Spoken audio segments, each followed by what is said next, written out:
네, 윤 대통령의 어제 대국민 담화를 두고 여야의 평가가 엇갈리고 있습니다.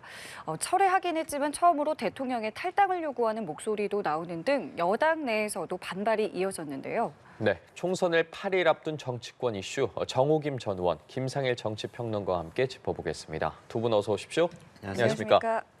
예, 어제 윤 대통령의 의대 증원 관련 대국민 담화가 있었습니다. 먼저 두 분께서는 이 내용을 어떻게 보셨는지 궁금한데요. 먼저 좀 얘기를 듣겠습니다. 네, 저는 51분 저는 다 지켜봤거든요. 왜냐하면 국민의 한 사람으로서 저도 좀 기대하는 바가 있었기 때문에 예. 51분 동안 지켜보면서 이거 뭐지? 이거 뭐지? 이런 생각이 많이 들었어요. 이 담화를 왜 한 거지? 이런 거면? 마지막에는 이렇게 끝났습니다. 이게 모든 국민들이 기본적으로 생각하는 것은 총선을 앞두고 있기 때문에 담화를 했다고 생각을 해요. 총선이 없었다면 굳이 지금 담화를 할 필요도 없지 않았을까라는 생각이에요. 그러면 총선을 앞두고 이 정권 심판에 대해서 어떤 태도의 변화라든가 본인들의 어떤 진정성 이런 것들을 국민에게 좀 더 어필하기 위해서 이걸 했다고 보는데, 국민을 설득하는 목소리가 있는 게 아니라 내가 옳습니다. 내가 왜 옳은지 그 이유는 이겁니다. 마치 제가 초등학교, 중학교 때 교실에서 선생님의 훈시를 듣는 듯한 그런 느낌이었어요. 그리고 마지막에 뭐라고 말씀하시냐면, 이렇게 좋고 타당하고 합리적인 안을 냈는데 더 타당한 거 있으면 가져와 봐, 이렇게 말씀하시는 거예요. 그러면 국민들은 저렇게 완벽하다고 말씀하시면서 우리가 뭘 가져간다고 더 타당하다고 인정을 받겠어? 인정을 해주겠어? 이런 생각이 드는 거죠. 그러니까 기본적으로 지금까지의 용산에 국민들이 원하는 건 지금 용산과 대통령이 방향이 틀려서가 아니다. 방식이 틀렸고 태도와 자세가 잘못됐기 때문이다라고 여러 번 방송에 수많은 평론가들이 이야기를 드렸어요. 말씀을 드렸어요. 근데 아직까지도 이것은 소기의 경읽기였구나, 이런 생각이 저는 좀 들었습니다. 근데 어제 오후에 성태훈 정책실장이 저녁 인터뷰에 네. 그 2,000명이라는 숫자가 절대적인 네. 건 아니다라고 다시 한번 좀 강조를 했거든요. 그러니까 다시 한번 왜 강조하는 상황을 만드냐고요, 그 밑에 사람이. 왜냐하면 대통령은 그 말의 무게가 성태훈 정책실장의 한 100만 배는 될 겁니다. 예?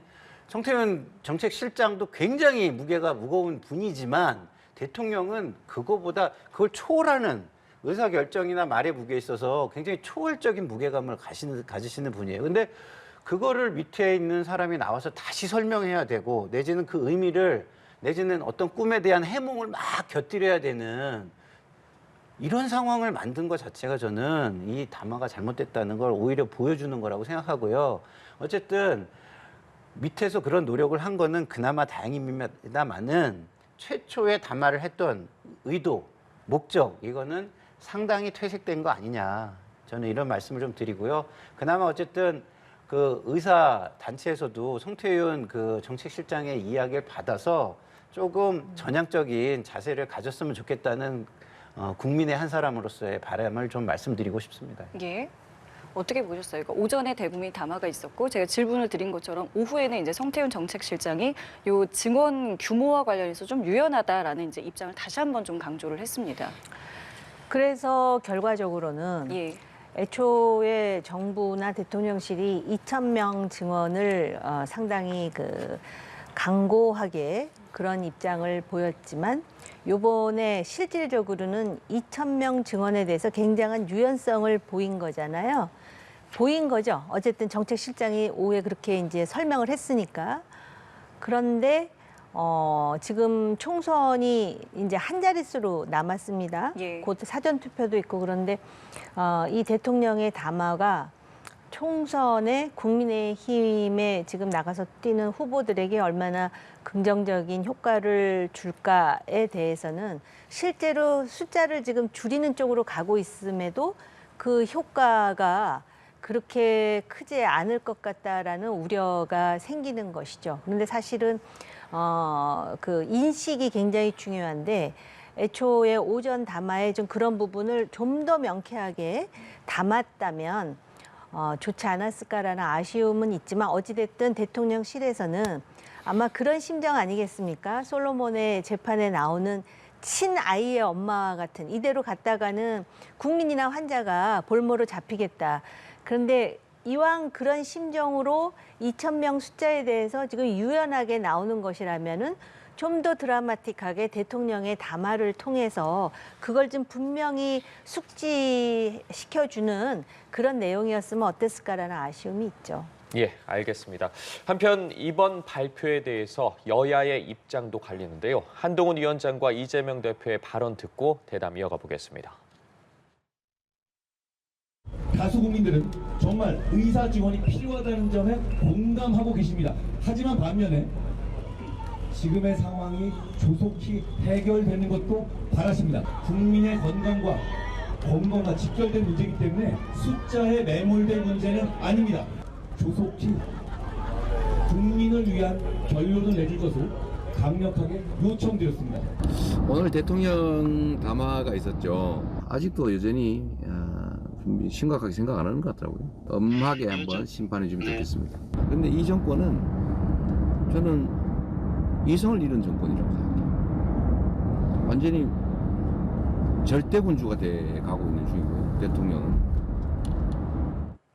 네, 보신 것처럼 한동훈 비대위원장과 이재명 대표 이번 담화에 대한 각각의 입장을 내놨는데요. 이재명 대표 같은 경우에는 개인 방송에서 아직도 심각하게 생각하지 않는 것 같다. 엄하게 심판해달라 이런 입장을 밝혔어요. 그 심판론에 편승을 하는 것이죠. 지금 선거를 보면은 왜 굳이 성경 말씀을 인용하지 않더라도 우리 속담에 못 묻은 개가 못 묻은 개 나무란다라는 말도 있는데 실제로 지금 그 민주당에서 그동안에 공천을 하는 과정이라든지 지금 선거 운동을 하면서 재산 문제라든지 뭐 여러 가지 문제가 드러난 사람들, 후보들에 대한 태도를 보면은 민주당이 만약에 책임 있는 위치에 있으면은 어떤 행태를 보일 것인가를 참 예상하기 어렵지 않은데요. 그럼에도 불구하고 이런 의대 증언 문제라든지 또 아까 지적하신 대통령의 태도 문제를 완전히 집중적으로 이제 비판하면서 심판을 해달라라고 호소를 하는 것이거든요. 근데 뭐라 그러냐면은 완전히 절대 군주가 되어가고 있다 그러는데 실제로 지난 공천 과정을 보면서 민주당 내에 진짜 절대 군주는 이재명 대표다라는 생각이 들 정도의 그런 모습을 보였는데 이미 그런 문제들조차도 심판론에 완전히 지금 휩쓸려 갖고 잊혀지고 있다라는 것에 대해서 국민의힘과 대통령실이 다시 한번 그런 부분에 대한 곡해를 좀 씻어버리면서 정책과 민생을 가지고 호소하는 며칠이 되어야 되지 않겠느냐라는 생각이 드네요. 예. 네. 한동훈 국민의힘 비상대책위원장 같은 경우 이제 숫자에 매몰될 문제는 아니다라고 이제 네. 이야기를 한 영상을 저희가 함께 보셨는데 당 내에서는 참 여러 가지 평가들이 좀 나온 것 같아요. 네. 어제 대국민 담화 이후에요. 이 모습은 어떻게 보셨는지요? 그러니까 한동훈 비대위원장이요. 노력을 많이 하는 거는 저도 좀 느껴져요. 문제는 노력만 하는 게 아니라 눈치도 본다는 데 있는 겁니다. 그러니까 국민들은 이렇게 보고 있는 거예요. 아, 한동훈 비대위원장이 한계가 있는데 그 한계 속에서 굉장히 고군분투하는구나, 노력하는구나. 근데 거기에서 조금만 더 해줬으면, 조금만 더 해줬으면 굉장히 훌륭한 지도자로 보일 텐데, 눈치를 더 많이 보는 거 아니야? 대통령의? 이런 느낌도 없지 않단 말이죠. 근데 조금 더 한다면 각을 세우는 거 아니야? 이런 시선도 있잖아요. 각을 세워야 될 때는 국민을 위해서 세워야겠죠. 그래서 중요한 건 결과인 겁니다. 조금 각을 세웠어요. 그러면은 지지층에서 막 뭐라고 하겠죠. 대통령의 각을 세워. 근데 총선 결과가 좋아가지고 그 결과가 대통령한테도 너무너무 좋아요. 그럼 어떻게 되겠습니까? 그 사람들이 계속해서 아유 한동훈 그때 그래가지고 저 사람 어떻게든 응징을 해야 돼 이렇겠습니까? 그때 한동훈이 그래서 지금 이 결과가 나왔네. 결과적으로 좀 잘 됐네. 그래서 앞으로 그럼 우리한테 굉장히 좋은 차기 지도자가 생겼네. 그리고 중도층에도 소고구가 되니까 우리가 조금 더 전략적으로 생각하면은 대선에서도 이길 수 있는 후보가 만들어질 수도 있겠네. 이렇게 생각하겠죠. 저는 그 정도는 돌파할 수 있는 용기가 있어야 그 정도는 돌파할 수 있는 지지층의 일부 강성 지지층일 거예요. 그것도 강성 지지층 정도는 좀 이렇게 뚝심으로 이겨낼 수 있는 정도가 돼야 총선 이후에 국민에게 다시 호출되는 지도자 설 수 있다 이런 생각이 저는 들고요. 그런 차원에서 조속한 국민을 위한 결론을 내줄 것을 강력히 요청했다. 이렇게 공개적으로 천명한 거는 전 잘했다고 봐요. 근데 이것에 대해서 후속이 저는 있어야 된다고 보고 대통령은 한동훈 비대위원장한테 힘을 실어주라고 했잖아요. 근데 대통령 본인이 안 실어줬잖아요.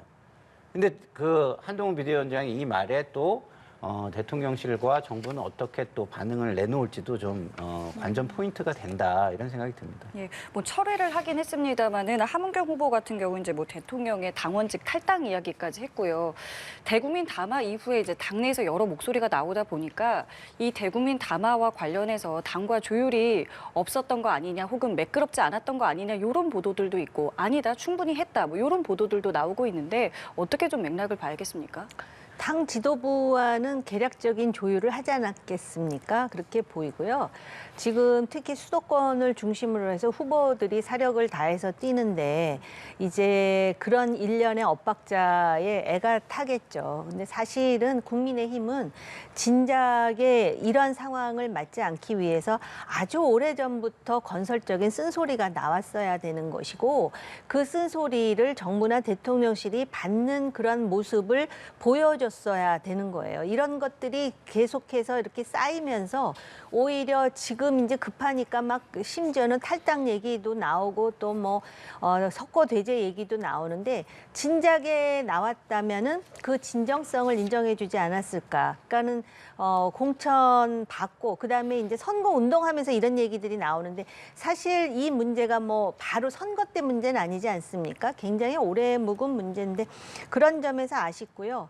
그럼에도 불구하고 지금 며칠 남지 않았기 때문에 아마 지금은 대통령실이나 또는 후보들이나 당에서 나름대로 긴밀한 조율 속에서 내놓을 수 있는 카드를 이제 며칠 새로 다 내놓는 게 좋다고 봐요. 그래서 오히려 지금 그 어제의 담화에 이어서 지금 말씀 잘 해주셨는데, 그 후속으로 구체적으로 이런 것이다. 지금 의료 세력에, 그러니까 그 이해 집단에 대안을 가져와 봐라 그랬는데, 사실은 정부가 그러면은 2,000명이 꼭 필요하지만 그런 현실적인 고려를 감안해서 지금 그러면 올해 할 수 있는 증원의 범위는 이 정도다라는 좀 그러한 그 분명한 그런 대안도 다시 한번 제시하는 것이 어떤가. 그리고 이제 야당에서 이렇게 비판을 하면은 일반적으로 여당이나 또는 정부 쪽에서 거부감을 듣고 안 듣는데, 개인적인 말씀을 드리자면 저 김평론가 말씀하시는 정도는 얼마든지 들어서 반영하는 것이 오히려 이번 선거 전략에도 저는 좋을 거라는 생각도 들어요. 예, 알겠습니다. 자, 이러한 상황에서 여야 대표의 민심 작비 행보 좀 살펴보도록 하겠습니다. 자, 수도권 지역에서 닷새 동안 유세를 했던 한동훈 비대위원장이 네. PK 지역을 방문을 했습니다. 네. 전날 저녁에 급하게 결정된 네. 내용이라고 하더라고요. 네. 아무래도 좀 수도권 위기론에 이어서 이 낙동강 벨트까지 좀 위기론이 네. 나오고 있다는 이야기가 나오면서 네. 전격적인 방문이 이루어진 것으로 보이는데 어떻게 그렇죠. 평가하세요?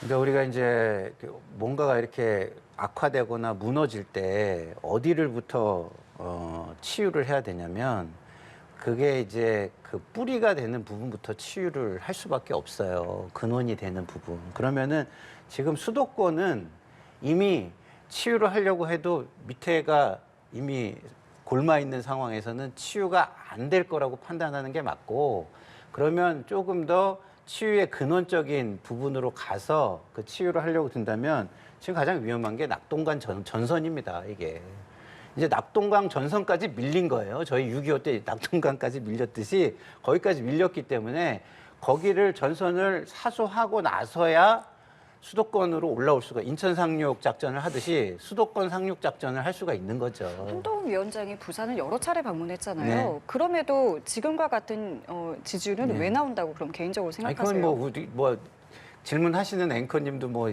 다 아시는 문제라고 저는 봐요. 한동훈 비대위원장이 아무리 해봐야 지금 한동훈 비대위원장은 독립 변수가 아닙니다. 대통령 이 정권의 그 뭐랄까요, 의존, 종속 변수인 거죠. 종속 변수. 그래서 그걸 독립 변수로 만들기 위해서 공천 과정에서 얼마나 노력을 했습니까? 그때 제가 충언을 나름대로 드렸잖아요. 여기에서 읍참마속을 해야 독립변수가 됩니다. 윤석열 운동장에서 나와야 됩니다. 윤석열 운동장에서 운동장 아무리 넓게 써봐야 그거는 윤석열 운동장에서 잘하는 사람일 뿐입니다. 중도층 운동장까지 넓게 운동장을 확장해야 됩니다. 제가 이런 말씀을 드렸거든요. 근데 그게 안 됐기 때문에 한동훈 비대위원장이 해봐야 어느 정도는 효과가 있겠지만 결정적인 승부수는 될 수 없는 그런 상황이 지금 존재하는 거죠. 그래서 결국은 종속 변수가 독립 변수를 흔들 수 있을 때, 꼬리가 몸통을 흔든다고도 하잖아요. 그러면은 그 정도라도 돼야 되는 겁니다. 진짜 꼬리를 너무 굉장히 열심히 흔들어서 그 흔들리는 게 너무 세차기 때문에 몸통이 흔들리게끔 흔들지 않으면 지금 살랑살랑 흔드는 그런 정도의 노력으로는 안 된다. 총선이 얼마 안 남았잖아요. 그 사이에 말씀하신 것처럼 네. 꼬리를 막 흔들면 네. 판세에 어느 정도 영향은 있을 거라고 보세요. 그냥 엄청나게 흔들어야죠. 그러면 그건 뭐냐? 의정 갈등 이런 것도요. 좀 아까 얘기했잖아요. 조속히 결론 내주고 강력히 요청했다. 이 정도 수준에서 끝나는 게 아니라 이거는 제가 대통령을 찾아뵙고 내가 먼저 무릎이라도 국민을 대신해서 꿇겠다.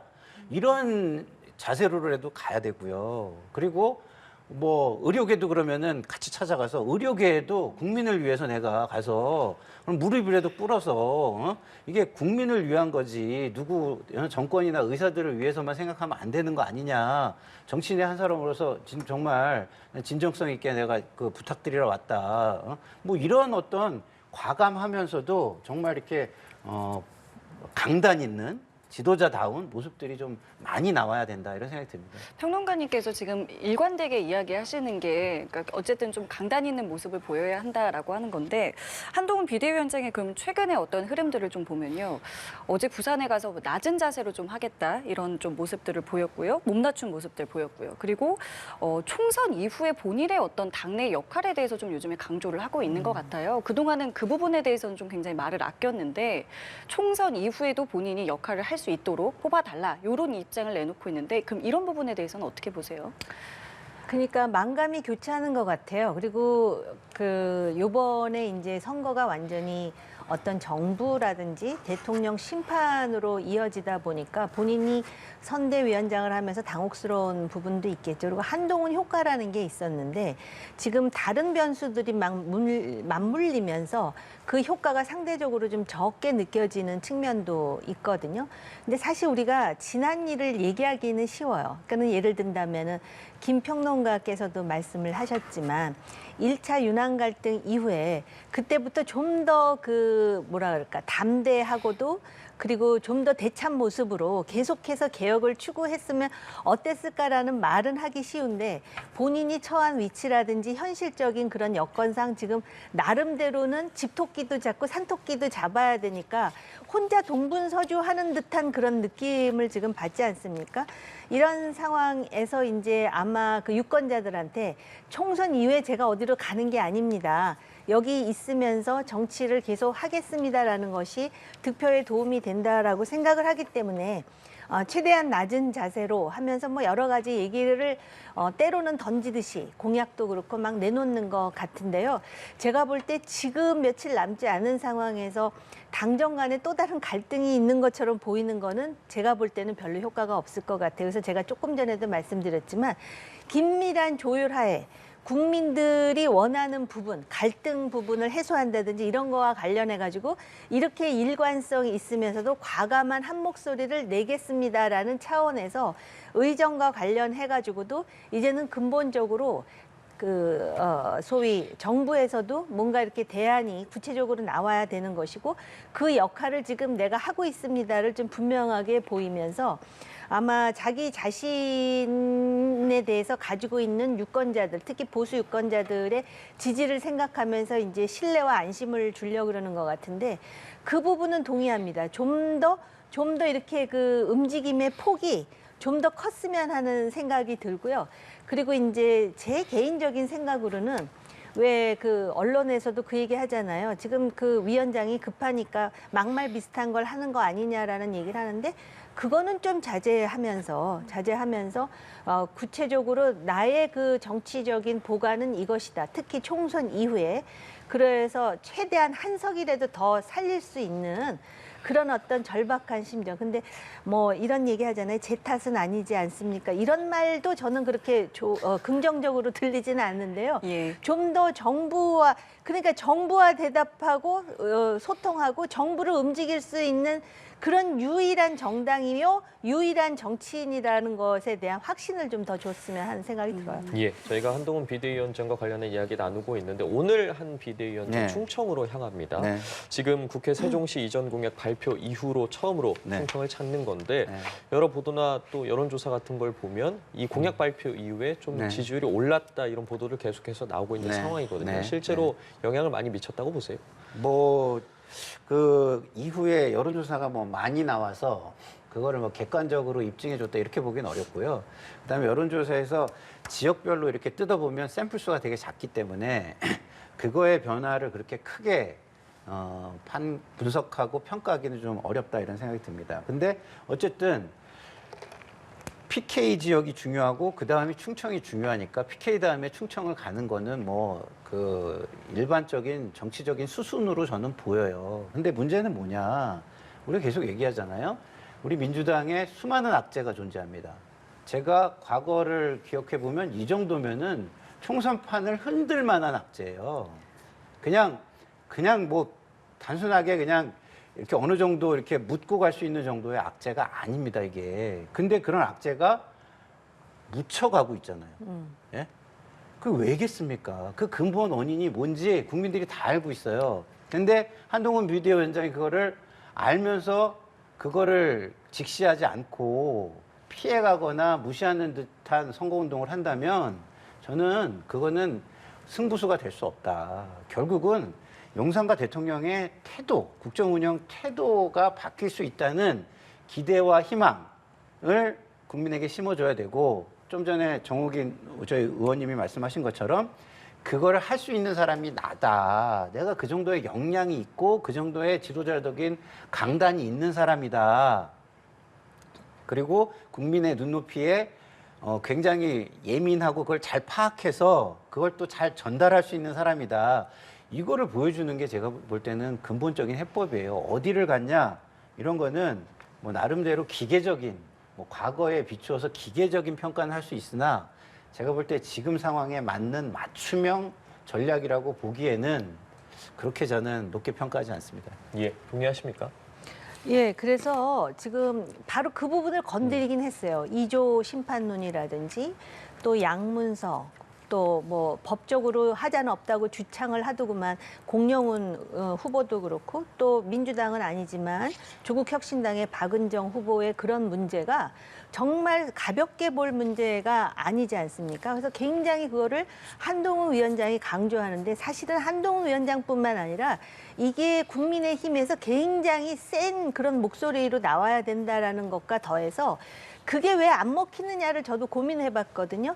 그 이유가 뭐냐면은 상대에 대한 문제는 굉장히 세게 그 비판을 하는데 그 안에서 있었던 원래 문제 있잖아요. 뭐 이종섭이라든지 심지어는 무슨 뭐 그 다른 얘기도 나오지 않습니까? 민주당에서 5가지 쟁점을 예. 가지고 뭐 그 최상병 문제에서부터 뭐 이태원 이런 문제에 대해서 굉장히 아픈 문제죠. 그런데 그거를 아프지만 우리에게 이런 문제가 있고 향후에 제가 여당으로서 책임 있는 의석수를 확보해 주신다면 이건 이렇게 해결하겠습니다. 이거는 이런 부분에서 문제가 있습니다에 대한 그런 부분을 인정하고 상대방을 공격했으면 훨씬 세지 않을까. 마치 또 조국 대표가 이런 얘기 하잖아요. 저 내로남불했습니다. 이 더러운 손으로는 더러운 악에 대해서 말 못합니까? 이런 식으로 하니까 그게 더 먹혀 들어가듯이 아마 그 부분에 대해서 유권자들이 아쉬워하는 게 아닌가. 그러니까 며칠 동안에 어떤 전략을 쓸지는 당의 일이지만 그런 부분에서 유권자들이 오히려 정권 심판론에 더 그 경도되어 있고 실제로 이런 심각한 지금 김상일 평론가가 스스로 얘기하잖아요. 이거 민주당의 악재라고. 그 부분에 대한 부각이 그래서 더 상대적으로 덜 되는 거 아닌가 이런 생각도 들어요. 알겠습니다. 이번에는 민주당 이야기로 넘어가 볼게요. 이재명 대표 오늘은 재판 일정이 있기 때문에 유세 일정은 없고요. 어제와 그제는 자신의 이제 지역구죠. 계양을 지역에서 집중을 했습니다.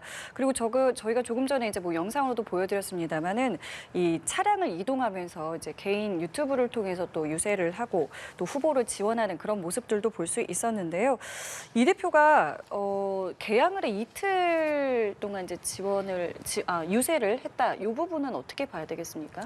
자기 지역구니까 예. 아마 이제 그 지금 여론조사를 보면은 수치가 이렇게 간격이 덜한 것도 있고 많이 나오는 것도 있는데 확실하게 여기서 굉장히 그 격차를 벌려서 승리하는 것이 자신의 어떤 그 정치적인 입지에 유리하다라는 생각과 함께 지금 오히려 이재명 대표가 전국을 돌면서 혹시 나올지도 모르는 돌출 변수 그분이 그 막말 많이 해갖고 상당히 사람들 입에 오르내리지 않았습니까? 그리고 본인보다는 아마 김부겸 위원장이 중도를 견인하는데 효과가 있을 것이다라는 판단까지도 하는 것 같습니다. 그래서 그 지역을 돌면서 유튜브로 이제 선거 운동을 하는데요. 지지자들을 결속하고 자기 지역에서는 더 많은 표차 그러면서 전국적으로 지금 이러한 상황이 계속 유지되기 위해서는 중도를 견인하는 그리고 지금 김부겸 전 총리만 뛰는 게 아니라 심지어는 뭐 박용진, 임종석까지도 이렇게 뛰게 만들어서 그 분위기를 살리겠다라는 나름대로 계산이 있는 게 아닌가 싶습니다. 뭐 전략이라고 봐도 될까요? 글쎄요, 저는 뭐 전략이 있을 수도 있고요. 그것도 이제 하나의 가능성이고 또 하나는 그 어쨌든 간에 그 총선에서 후보 간의 상호 TV 토론은 어쨌든 굉장히 중요하거든요. 그게 있으면 하루 전날이나 당일은 그쪽 지역에서 지내는 게 맞아요. 그걸 준비하고 그다음에 또 한 당일에는 또 동선이라는 게 멀리 가는 게 그렇게 또 쉽지도 않잖아요. 그렇기 때문에 그 주변에 동선을 짜고 또 자기 지역구기 때문에 여기도 내가 신경 쓴다는 또 알리바이 정치도 또 해야 되잖아요. 그렇기 때문에 그것도 되고 그런 차원에서 저는 인천 유세를 집중했다라는 생각이 들고요. 또 하나의 가능성은 우리 의원님께서 지금 말씀해 주신 것처럼 이제는 어느 정도 승기도 잡았고 여유도 있으니까 내가 너무 이렇게 얘기를 하다가 말이 너무 이렇게 과열돼서 나오는 이런 부분들 이런 거는 좀 자중하고 좀 신중하게 좀 해야 되겠다. 그리고 김부겸 위원장을 좀 앞에 당분간은 내세워도 되겠다. 이런 여유가 좀 생긴 거 아닌가 이런 생각도 듭니다.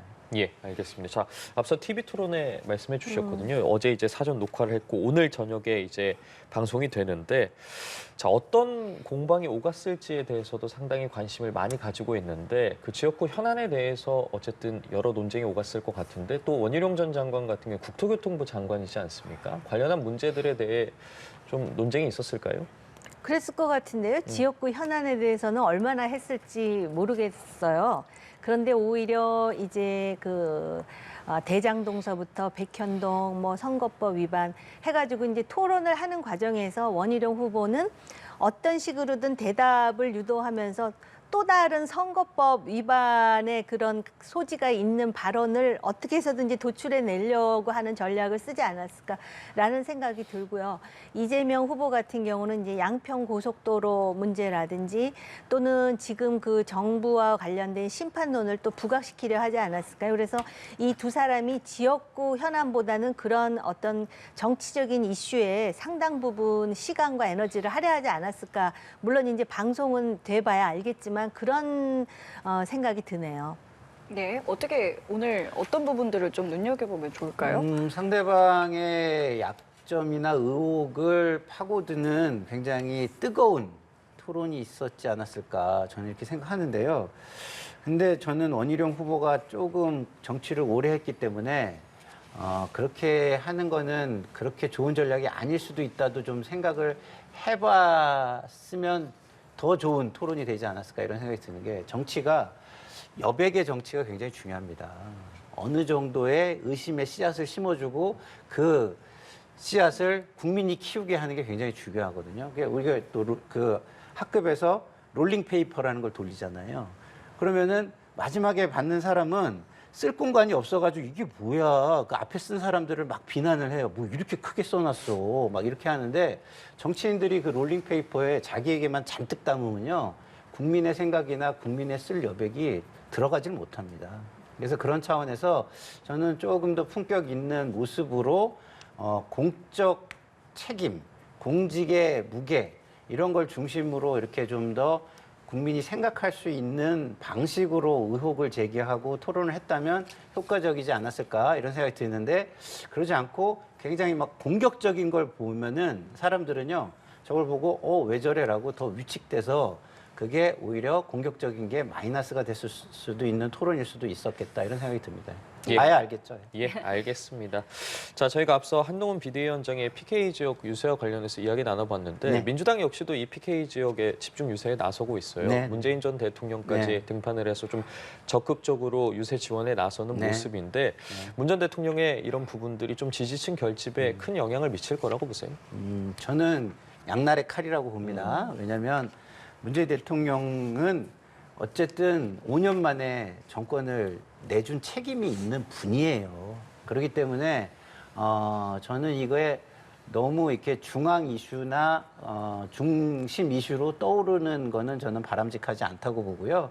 그리고 대통령께서도 저는 그렇기 때문에 개인적인 인연이나 개인적으로 영향이 있는 지역만을 맞춤형으로 지원하고 있다. 막 전국적이라거나 아니면은 큰 권역을 다 맡아서 하려는 마음이나 이런 거는 전혀 없으시다 이런 생각이 드는데 어쨌든 그런 생각으로 처음 출발을 하셨다면 지금 70년 만에 이렇게 못하는 정권 처음 본다 이런 발언은 조금 오히려 자중하시는 게 좀 낫지 않았을까. 이것은 잘못하면 어떤 이슈의 중심으로 문재인 대통령을 불러올 수도 있다. 그래서 일부 맞춤형 지원이 무색해질 수 있는 상황을 만들 수도 있다. 이런 생각이 듭니다. 예, 말씀해 주신 것처럼 양날의 검이라고 해주셨거든요. 문 전 대통령 어제 윤 정부가 무지, 무능, 무도다 이렇게 강도 높게 비판을 했어요. 이런 상황에서 오히려 이러한 부분들이 좀 PK 여당 지지율 결집에 영향을 미칠 수 있지 않겠냐 이런 분석들도 나오더라고요. 지금 김평론가 이미 지적을 하셨는데요. 저는 그 70평생 이렇게 못하는 정부는 처음이다. 무지, 무능, 무도 얘기를 하니까 딱 들은 생각이 사돈남마라나 이런 생각이 솔직히 들었어요. 왜냐하면은 여태까지 우리나라 유권자들이 말입니다. 어떤 당의 대통령을 뽑아주잖아요. 그러면은 그 다음에 소위 그 정권 재창출이 되는 경우가 늘 있어 왔어요. 역대 민주화된 이후로. 그런데 유일하게 정권 교체가 이루어진 선거가 바로 2년 전에 대선이었습니다. 그래서 이재명 후보에게 정권이 재창출되지 않고 국민들은 윤석열 후보를 선택한 이유가 무엇인가? 바로 그 문재인 정부가 주창했던 소득 주도 성장이라든지 최저임금의 부작용이 굉장히 심하게 나타났고 거기다 탈원전이라든지 부동산이라든지 대북 정책 관련해 갖고 이건 아니다 해 갖고 정권을 교체해 준 그런 상황이 바로 2년 전 대선이었는데 이분이 나와 가지고선 70평생 이렇게 못하는 정부는 처음이라니까 저는 양날의 칼이 아닌 것 같아요. 물론 지지자들은 전직 대통령이 나와서 선거운동하면 박수 치겠지만 과연 중도 무당층은 그 생각을 안 할까? 이런 생각이 들었고요. 거기다가 이제 윤석열 정부는 그럼 뭘 잘못했나 생각해 보니까 개혁이라든지 지금 의료 개혁을 포함해서 노동이라든지 연금이라든지 교육이라든지 큰 방향에서 맞아요. 근데 제가 진짜 안타까운 거는 이것도 모두의 김상일 평론가 말씀하시던데 태도라든지 또는 언어 사용이라든지 그러니까 큰 줄거리가 틀린 게 아니고 거기서 점수를 깎아먹으니까 큰 줄거리가 잘못된 문재인 정부가 오히려 되레 이렇게 잘못하고 있는 정부는 처음이라고 얘기를 하는 그래서 참 듣는 사람이 갑갑한 상황이 됐다라는 걸 말씀드리고요. 그다음에 이건 꼭 말씀드리고 싶어요. 전직 대통령이 개인적으로 본인이 그 어떤 개인적으로 이렇게 누구를 이렇게 조용히 선거운동하는 경우는 있었어요. 근데 아예 나서가지고 이렇게 여러 가지 얘기를 하는데요. 그 미국의 오바마라든지 카터라든지 심지어는 탄핵 당할 뻔했던 닉슨 같은 경우도 대통령직을 그만두면은 책을 쓴다든지 아니면 미국의 미래를 위해서 아니면 봉사활동으로 집을 지어준다든지 이렇게 하지 또다시 정치 전선에 나오진 않습니다. 이런 게 굉장히 안타깝고 개탄스럽다는 말씀을 드리지 않을 수가 없어요. 예, 자 이런 가운데 저희가 사진을 준비를 했는데요. 이 부분 한번 보면서 이야기 좀 나눠보겠습니다. 이재명 대표의 국 떨어진 이제 구두 사진도 있고요. 그다음에 유세 후에 편의점에서 컵라면으로 끼니를 때우는 한동훈 위원장의 모습을 저희가 화면 각각 지금 보여드리고 있습니다. 뭐 간절함이 담긴 뭐 열심히 하는 모습이다 뭐 이런 평가도 있고요. 아 너무 설정을 한 거 아니냐 뭐 이런 비판들도 좀 나오고 있는데요. 이게 총선 때마다 뭐 이런 사진들은 늘 봤던 것 같긴 하고요. 두 분의 생각도 간단하게 듣고 오늘 대담 마무리하겠습니다. 먼저 말씀해 주시죠. 뭐 저거는 뭐 길게 얘기할 게 없고요. 전혀 신선하지 않습니다. 끝났습니까? 예. 예, 말씀해 주실까요? 결국은 지금 내가 누굴 찍겠다라고 생각한 양 진영에 있는 유권자들은 마음이 저걸로 변하지 않아요. 그러니까 중도 무당층들이 저걸 보고 어떤 생각을 할 건데 지금 똑같아요. 저게 그렇게 통하겠어요? 구두 떨어진 거? 아니 그러니까 대뜸 국민의힘에서 법인카드를 못 썼나? 이런 얘기 조롱하듯이 나오지 않아요? 그리고 그 컵라면 먹방도 그래요. 컵라면 국민들 대다수가 먹는 것인데 이런 거를 먹방이라고 생각할 만큼 어떤 면에서는 정치 불신이 있다는 것이고 좀 그 설정을 좀 더 자연스럽고 좀 더 그럴싸한 걸 다시 한 번 더 할 수 있는 시간적 여유는 있으니까 두 분 다 해보시기를 추천합니다. 예, 알겠습니다. 저희 두 분 말씀 오늘 여기까지 함께하도록 하겠습니다. 지금까지 정호김 전 의원, 김상일 정치평론가와 함께했습니다. 두 분 감사합니다. 고맙습니다. 감사합니다.